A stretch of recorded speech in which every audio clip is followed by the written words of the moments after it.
Today we're tackling situational depression head on, the natural response to life's curveballs. We're going to explore its impact on personal, marital, and even parental life, as well as coping strategies that actually work. Let's be honest, my friends, we all struggle at times, and this episode wasn't just for my clients. Honestly, it was for me. Find out how I'm making it through and how you can too.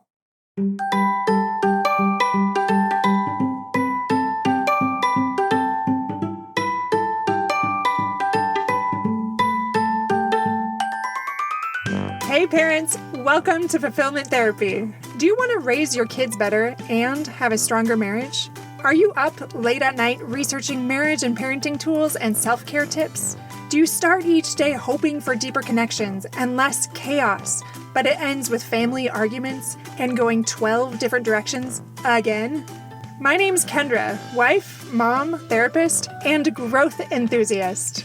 It wasn't until I discovered how to fulfill my unmet needs that I was finally able to show up as my best self as a spouse and parent. I realized that by meeting my needs, I could more fully meet the needs of my family with more energy and less resentment. In this podcast, I teach parents skills like boundary setting, prioritizing personal needs, communication, and claiming ownership. Just like my clients, you'll be shocked by the improvement in your marriage, parenting, and personal life when you focus on fulfilling your important unmet needs. Ready to prioritize yourself so you can quit mentally throat punching people? Then grab those earbuds and head outside, and let's walk and talk.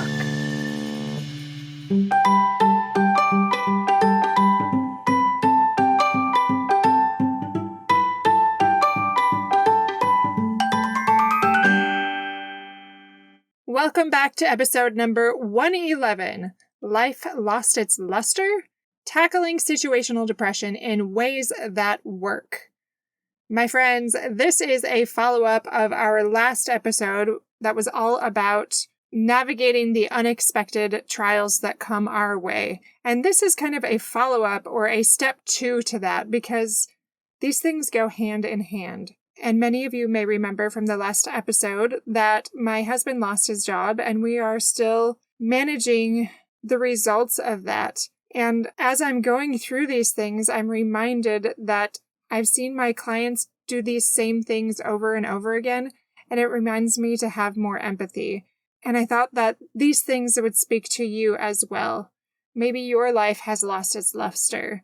Maybe you feel gray and tired and less interested in things that you normally enjoy. Well, if this is you, this episode will help you today, just like it's helping me. I'm applying these exact same steps in my life. And as always, before we hop in, don't forget to check out fulfillmenttherapy.org for that one-on-one coaching. If you want a coach that has professional mental health experience and personal experience navigating many challenges like job loss, miscarriages, parenting struggles, financial troubles, death, abuse, and more, and you want someone that knows from experience how to move through those things in effective ways, then sign up now. Those rates are very reasonable, so get that spot now while those rates are still lower as we're rolling out this program. All right, are you ready for today's topic? Have you been feeling gray? Have you been feeling even maybe a little embarrassed about how you're feeling? And you recognize this is probably not clinical depression because it didn't happen for no reason and it's not this really prolonged thing, but it's this response to something that's happened in your life. Well, let's talk about what that might be. What is situational depression? Situational depression, sometimes called reactive depression, is a type of depression that's triggered by stressful life events. So I've mentioned some of these things already, but this can be the loss of a job. This can be divorce or financial problems or a serious illness or troubles with a child or something like that. The symptoms are similar to major depression, like feelings of sadness or hopelessness or that irritability, or even changes in your appetite or in your sleep patterns. You might also notice that you have difficulty concentrating or a loss of interest in activities that you once enjoyed. I think that's a common one that clients notice first. I noticed that a lot of the things that I loved felt more like work recently, like pickleball or even exercise or going on walks or being with friends. Those things just felt too tiring recently. Maybe this is you. And this is usually a limited time experience, and it often resolves once that stressful situation improves. For example, with me, once my husband gets more into a new job and that income is coming back in again, and it's not causing a lot of unknowns and a lot of turmoil in our lives, this will probably resolve more. Now let's talk about some other things that I've noticed with clients before. When clients have come in and recognized that they have situational depression, this isn't just the ones that I mentioned. This can also be things like miscarriages or hospital stays, or even as a stay-at-home mom, maybe feeling less fulfilled and happy with the monotony of your tasks, like laundry and dishes, that can just feel heavy and lonely at times. That can also be just minimal conflict over a longer period of time when it comes to marriage disconnection or intimacy issues. Like all of these things can result in situational depression. Situational depression is a natural response to life's challenges, but it does not define us. It's a phase, but it's not our identity. All right, my friends, let's talk about how to cope with these things and its impact on relationships, because that's really what we want to know, right? Like, well, what do we do about it, especially when it affects our relationships? Well, luckily, there are several things that I have found and my clients have found that really help in managing that situational depression. First and foremost, give yourself permission to feel and process those emotions. I mentioned this in the last episode, but that is really important. So remember that escapism that I talked about in the last episode? Sometimes that's okay for a little while to just give yourself time until you're ready instead of forcing it when you're not quite there yet. But don't sit there too long, because I would say most people sit there too long. They justify it for too long. But give yourself a little bit to just sit there and hibernate for a little bit. I'm going to give you 7 quick tips that actually help with managing situational depression. So whether that's you or a loved one, you can use these tips. I'm going to try to elevate my voice a little bit more because right now, even talking about these things, I feel like I want to go sleep. And I'm just digging in and trying to do the bare minimum right now. So I hope you have some empathy and some compassion for me today. Some patience. But set realistic goals. So break your tasks into smaller, more manageable steps. For example, I usually have quite full days with work, and I usually very much enjoy it. And the last few days, it feels so hard and so heavy. So I've given myself permission to make more realistic goals for this stage, which might be like, I'm just going to meet with one client today, and I'm just going to do one podcast episode today, or something like that. Let yourself have realistic goals for this time period. Well, maybe you're not a podcaster or a therapist, so that could be something like, you know what, I'm just going to take care of the dishes in the sink and spend 10 minutes with really focused love and attention on my child today, my more attentive, needy child today. And I'm going to call that good. And the rest, I'm just going to let be. You know, it could just be like that for a little bit. It doesn't have to be such a rigid, high level of performance when your body wants to go into some level of hibernation. The second one is limit stressors. So identify and minimizes the sources of stress. So like right now, work might be a stressor for me when it's usually not. Or other things like cooking or cleaning or getting the kids to their different activities.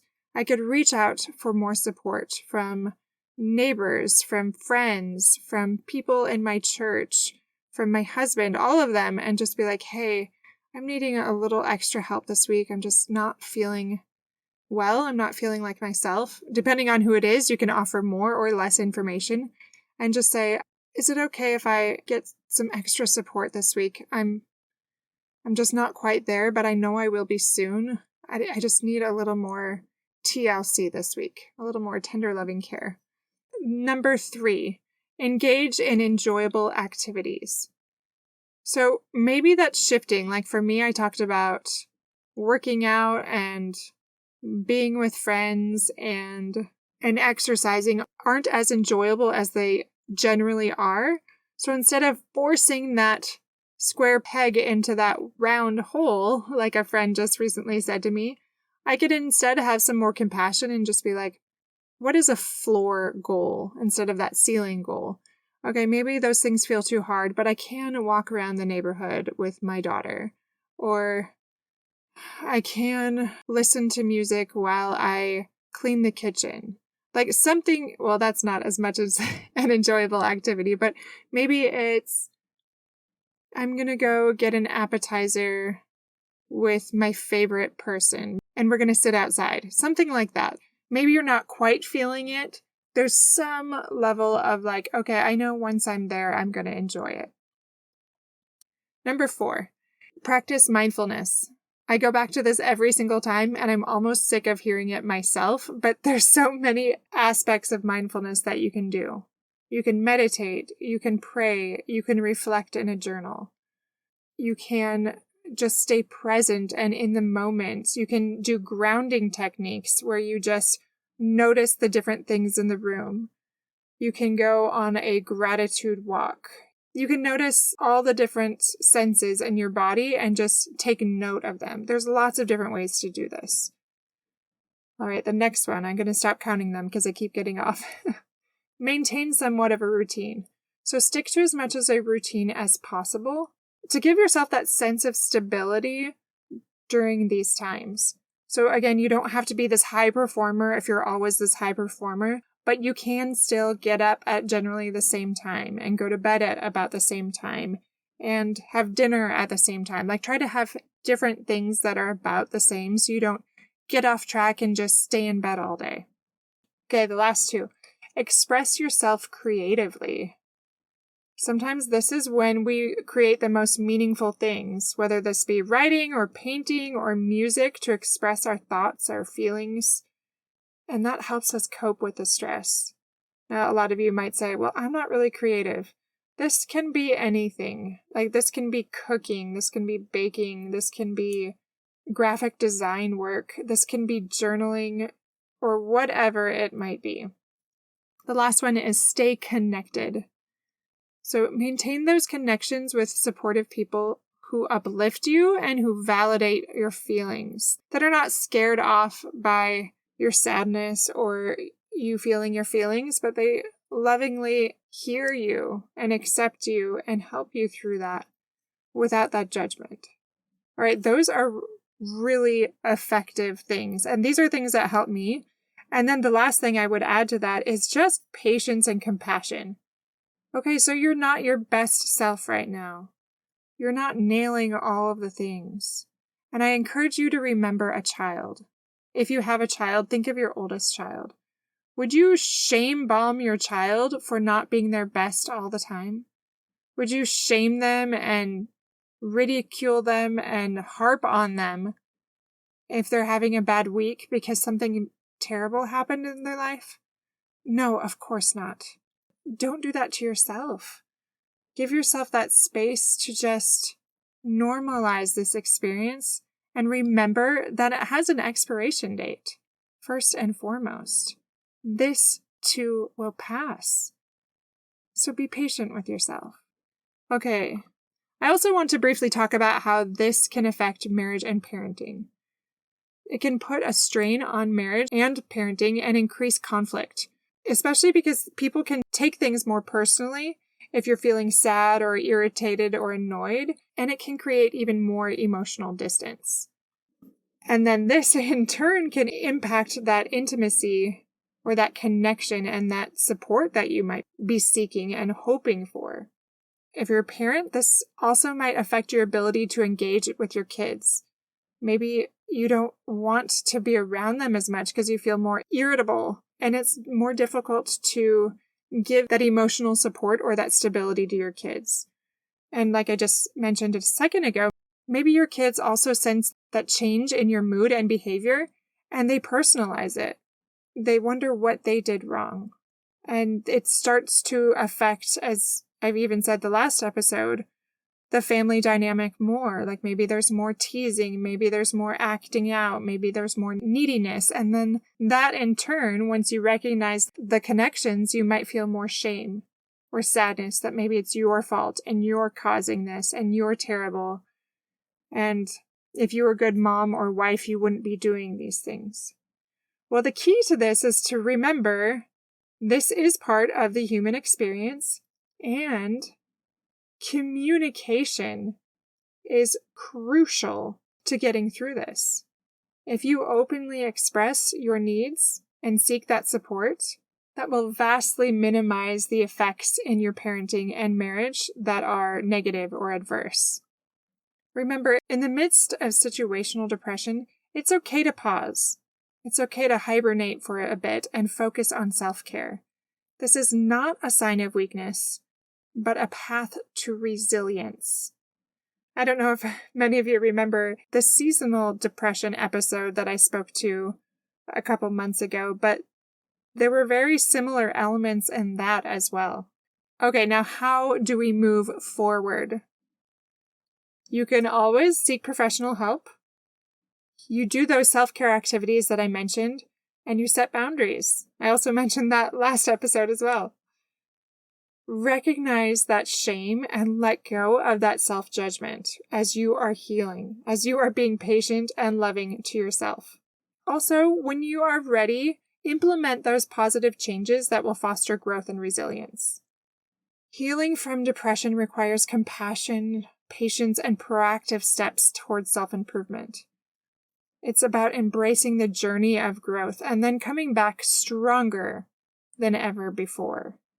Remember also another episode I talked about, post-traumatic growth.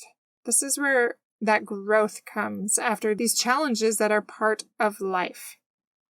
We can cultivate that resilience and that well-being by focusing on those tips that I mentioned earlier, those 7 tips that I said, and I'll put those in the show notes as well.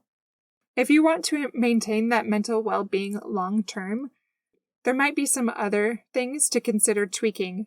There were times in my life when I had situational depression that I ended up deciding to go back to school or to change a job or to take a necessary vacation or maybe take a class or spend more time in prayer or meditation or take more time away from home. Like there's a time when I had to have weekly appointments where I would have a girls' night because I was not getting out enough and I was depressed as a burnt out parent. So that became my non-negotiable for a while because I was running on fumes and I needed to not be needed for a little while.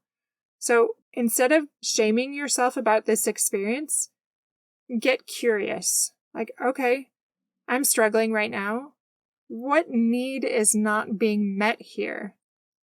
If I am equal to my other family members, and if this were somebody else in my family, what would I recommend to them?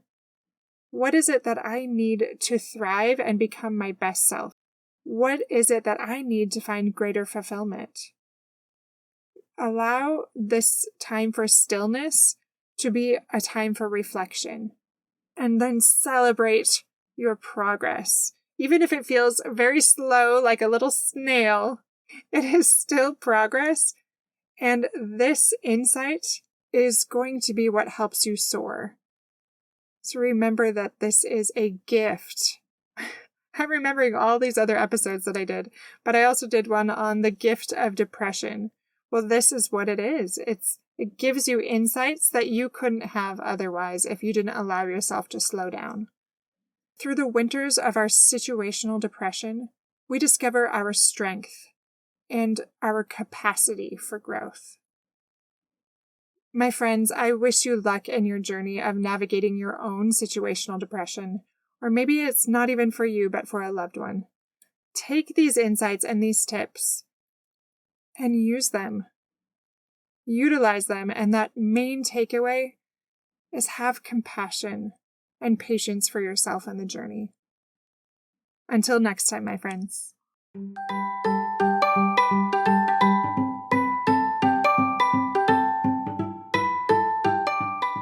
Hey friends, I hope you enjoyed today's episode.